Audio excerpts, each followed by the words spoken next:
Assalamualaikum warahmatullahi wabarakatuh. Jumpa lagi Sobat Pratama di kanal YouTube Pratama Indomitra, khususnya di program Q&A, program tanya dan jawab terkait dengan pertanyaan-pertanyaan dari webinar yang ke-79 kami. Dan webinar ini belum menuntaskan semua pertanyaan yang disampaikan oleh peserta. Pada kesempatan ini, Ibu Bapak Sobat Pratama, saya akan meneruskan pertanyaan yang belum saya jawab dan saya coba tuntaskan. Kita masuk, ini adalah pertanyaan webinar yang ke-79 yang diselenggarakan di tanggal 11 Mei tanggal 5. Sekarang 3 minggu tambah ini ya 5 Mei ya. Baik. Pertanyaan dari Bu Lina Hong. Pagi Bapak dan tim, terkait per 03 mohon informasinya jika transaksi dengan WP luar negeri yang tidak menyebut Indonesia, WPLN mengimpor minyak dari Indonesia dan pengiriman dari Pelabuhan Dumai. Sebelum minyak dikirim ke luar negeri, menunjuk PTA berorganisasi untuk melakukan survei dan ANSI sertifikasi sebelum dikirim ke luar negeri. Atas dasar yang dilakukan PTA, selaku survei yang mereport ke WP luar negeri tersebut, bagaimana cara pengisian NPWP dan alamat. Jadi kalau faktur pajaknya, ini sebenarnya Bu Lina bisa rujuk ke pasal 13 ayat 5 ya. Kita coba lihat pasal 13 ayat 5. Sebentar.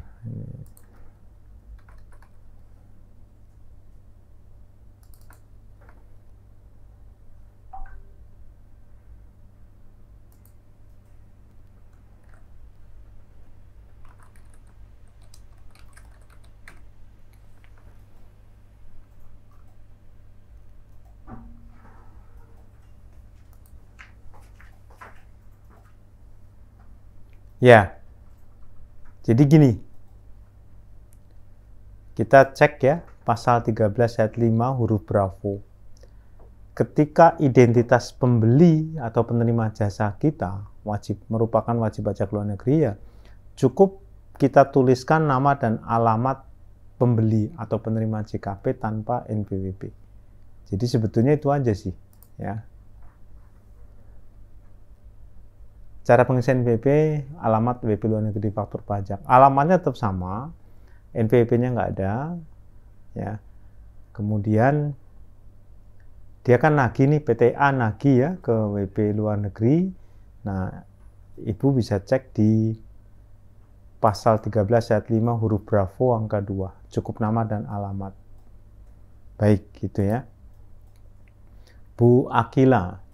Izin tanya lagi Pak Pri, ada wajib pajak bertransaksi dengan World Bank Group. Berdasarkan per 03, perjanjian dengan perwakilan badan asing diharuskan membuat faktur pajak 08. Pembuatan 08 harus mengisi dokumen pendukung, karena World Bank ini tidak memiliki NPWP, maka tidak bisa minta SKP ke KPP. Bagaimana solusinya? Sebetulnya dia masuk kategori pembebasan. Nah,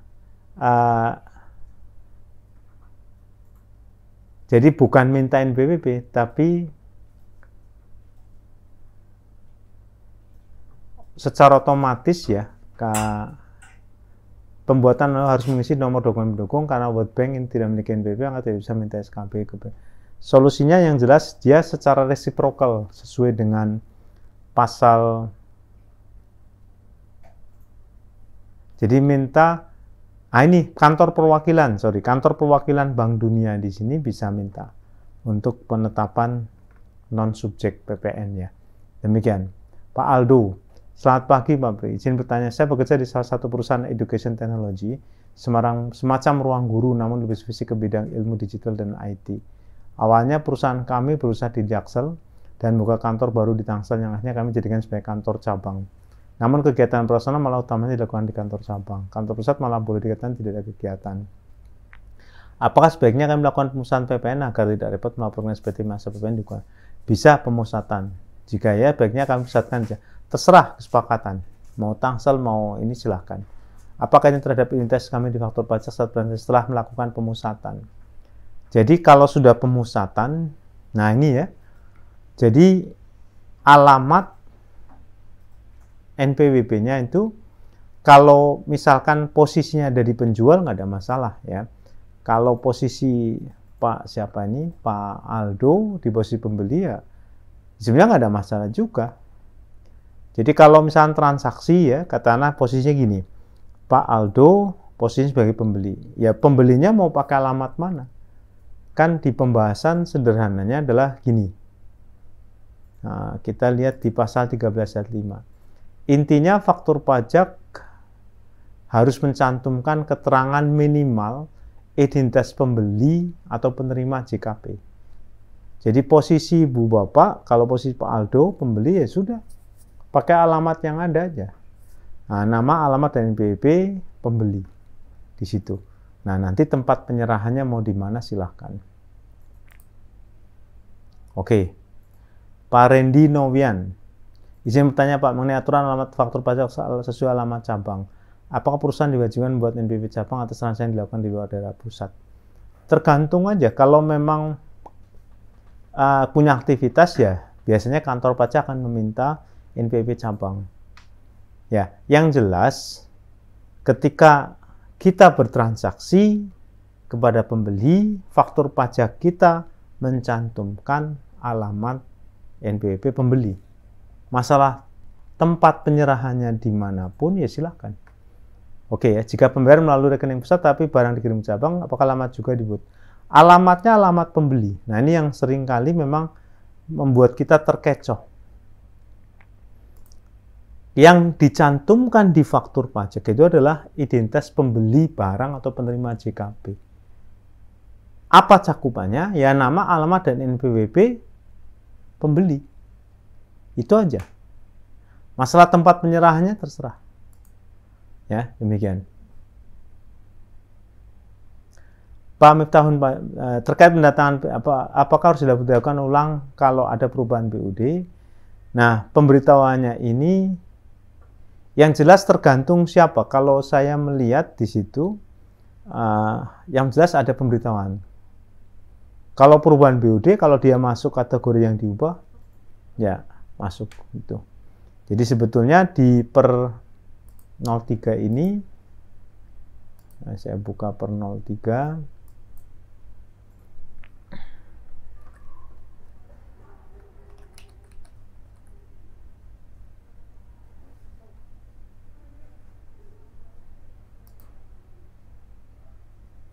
Jadi kata kuncinya adalah siapapun yang ditunjuk oleh PKP yang menandatangani faktur pajak, ya PKP orang pribadi atau pejabat yang ini harus diberitahukan. Jadi di sini tidak mensyaratkan perubahan direksi kemudian enggak. Yang penting memang masih valid itu ya. Oke, demikian. Pak Gian Karisman, jika kami ada penyerahan di kawasan BK dengan kantor cabang, maka faktur invoice kami menggunakan alamat langsung. Yang dipertanyakan bagaimana dengan SPPB? Apakah alamat? Ya tergantung tempat penyerahannya di mana, Pak. Jadi yang jelas kalau misalkan e-faktur dan kami menggunakan alamat cabang, ya samain alamat cabang. Kalau memang ke kantor cabang. Bu Maria Magdalena, PTAM sebagai pembeli. PTAM sebagai pembeli dan PTAM PPN-nya pemusatan. Ada supplier kirim barang ke Balaraja dan Jauh-Jauh. Alamat faktur pajak pakai alamat mana? Alamat pembeli. Pembelinya siapa? PTAM. Ya sudah PTAM. Di situ. Nah, nanti tempat penyerahnya di cabang. Di situ. Jadi ke Balaraja, ke ini. Pembelinya di sana. Oke. PTAM membeli rak dari supplier untuk display di toko Mitra 10. Rak dikirim langsung oleh supplier ke toko Mitra 10. PTAM sebagai pembeli alamat faktur pajak. Alamat faktur pajak, alamat pembeli. Atau alamat pembeli. Jadi pertanyaannya berkisar, ini membuat bingung ya. Padahal sebetulnya di sini jelas tuh. Dalam faktur pajak harus cantumkan keterangan tentang penyerahan barang pajak minimal identitas pembeli. Identitas pembelinya apa? Nama, alamat, dan NPWP pembeli atau penerima JKP. Itu aja. Jadi mau pengirimannya kemana terserah. Ya. Oke. Cabang PT AM di Semarang, alamat NP-nya adalah kawasan industri. Gudang, ada supplier kirim ke alamat kantor Semarang. Alamat pembeli di faktur pajak. Alamat pembeli di faktur pajak sesuai dengan SKT atau SPPKP. Demikian. PTAM sebagai penjual. Ada customer PTAM yang mengambil barang langsung ke pabrik Balaraja. Alamat pembeli di faktur pajak menggunakan alamat Balaraja. Alamat pembeli sesuai dengan SKT atau SPPKP pembeli. Wah, ini pertanyaan macam-macam tapi kembali ya, alamat pembeli. PTAM mengirimkan produknya dengan menggunakan jasa eksklusif pihak ketiga. Faktur pajak yang PTAM terbitkan pakai alamat toko pembeli atau alamat pembeli. Silahkan rujuk lagi ya di pasal 13 ayat 5. Pak Budianto, Pak mau tanya maksud dari faktur pajak dibuat saat penerimaan pembayaran termin dalam penyerahan sebagian jika ini perusahaan konstruksi, gimana penjelasannya? Jadi penjelasannya gini Pak Budianto. Progresnya 30%, misalkan 3 miliar. Nah, terus kita nagih nih. Nah, ini belum ada faktur pajak atas progres 3 miliar. Misalkan dibayarkannya setelah dicek verifikasi semua dibayarkannya 3 bulan dari sekarang. Ya, faktur pajak diterbitkan pada saat terima duit 3 bulan dari sekarang. Itu penyelesaian sebagian tahap pekerjaan. Bukan sekarang pas nagih, karena termin dibayar. Campina Ice Cream. Terima kasih atas jawaban sebelumnya Pak. Mohon izin bertanya lagi Pak. Kami bukan pedagang eceran, tapi melakukan penyerahan konsumen akhir juga. Untuk pembuatan faktur pajaknya kesulitannya. Pedagang eceran itu bukan karena pedagangnya, tapi karena pembelinya konsumen akhir. Gitu Pak. Ya. Pembelinya konsumen akhir, dia nggak jual lagi. Nah, faktur pajaknya itu di pasal 13 ayat 5A boleh tanpa identitas pembeli serta nama dan tanda tangan penjual. Jadi boleh tanpa A dan B. Nama dan tanda tangan, bukan A dan B. Yang jelas B boleh nggak ada, nama boleh nggak ada. Nah, ini siapa? Nama dan tanda tangan penjual. Nah, nama dan tanda tangan penjual. Jadi boleh. Demikian ya.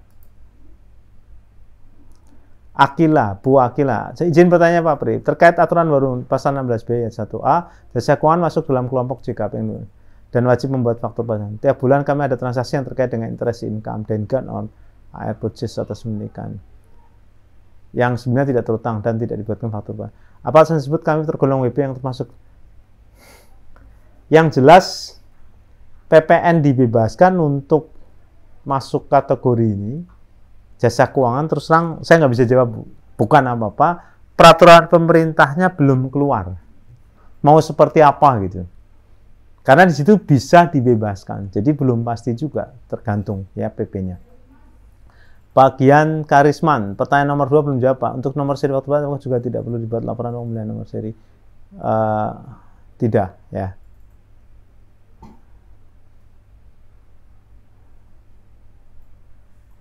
Pak Laksana, selamat siang Pak Primon bertanya, kami dari perusahaan karoseri menerima faktur pajak dari perusahaan ke forwarder.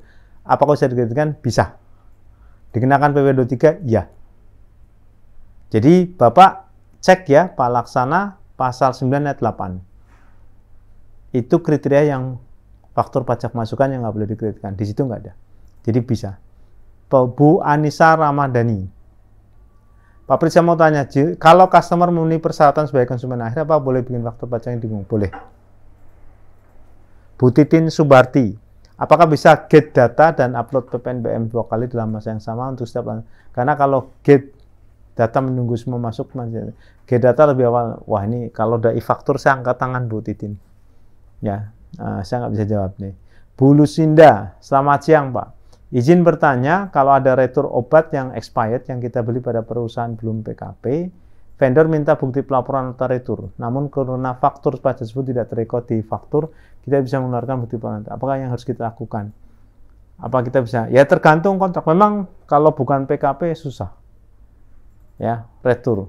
Ya tinggal kesepakatan aja. Kalau memang nota retur, kemudian berarti kan barangnya dikembalikan, terus diganti nggak? Kalau barangnya diganti nggak ada masalah. Ya kalau nota retur kan tergantung hukum perdata. Ya, hidup Bu Lucinda.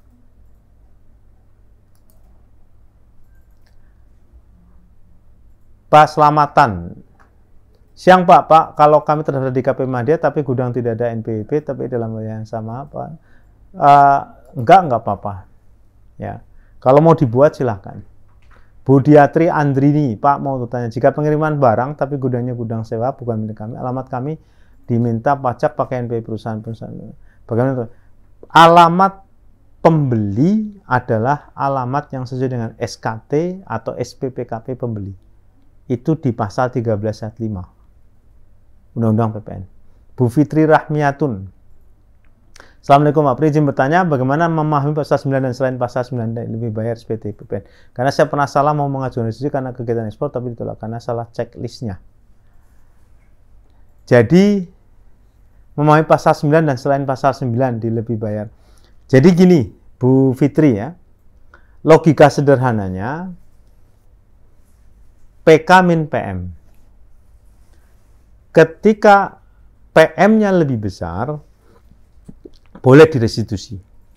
Secara umum, PM lebih besar itu tidak akan selamanya ketika perusahaan misalkan jual lokal. Atau penjualannya kepada customer yang memang bukan WAPU atau bukan ekspor. Itu secara umum tidak akan restitusi karena kan pasti harga jual lebih tinggi dari harga beli. Nah, tapi kalaupun masih ada restitusi karena pembeliannya besar atau penjualannya ngedrop, persediaannya masih ini, itu silahkan. Makanya boleh tahunan.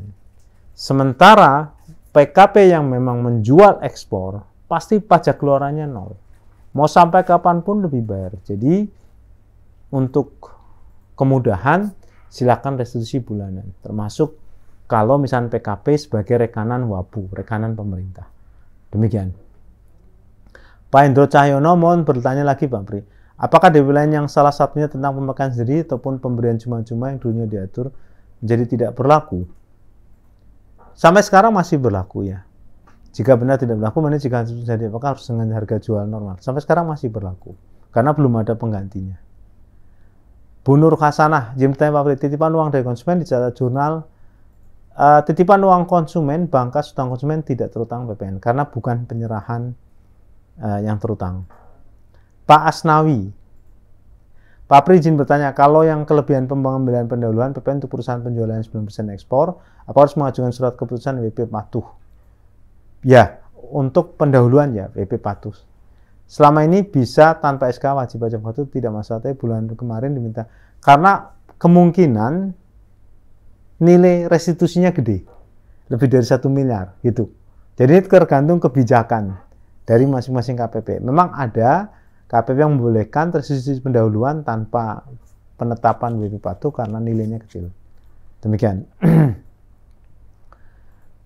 Bu Dwi Mardani, izin bertanya dalam penghitungan DAR 2021 apakah masih tetap dengan cara yang lama? Ya, masih tetap.